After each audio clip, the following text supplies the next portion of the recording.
Mais il faut que les salariés des petites entreprises qui n'ont pas l'habitude, et par définition, parce que c'est le premier rendez-vous du genre, apprécient qu'ils ont un droit de vote. C'est la première fois, ils doivent donc en user, et que ce droit de vote va servir sur des listes syndicales. Leur opinion va contribuer à mesurer le poids de chacun des syndicats et à leur manière aussi, c'est l'occasion de dire moi aussi je me reconnais dans les revendications que porte la CGT dans cette période sur les salaires, sur les conditions de travail, sur le respect du droit. Je me reconnais sur un certain nombre de valeurs que porte la CGT.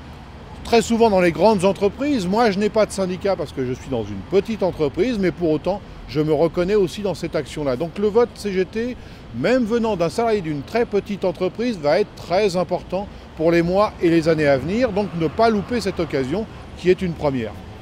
Nous avons bien conscience qu'il nous faut être un syndicat représentatif, porteur des revendications, de la diversité des salariés, et en particulier de ceux des petites entreprises qui sont par principe souvent beaucoup plus précaires que tous les autres parce qu'il n'y a pas de présence syndicale.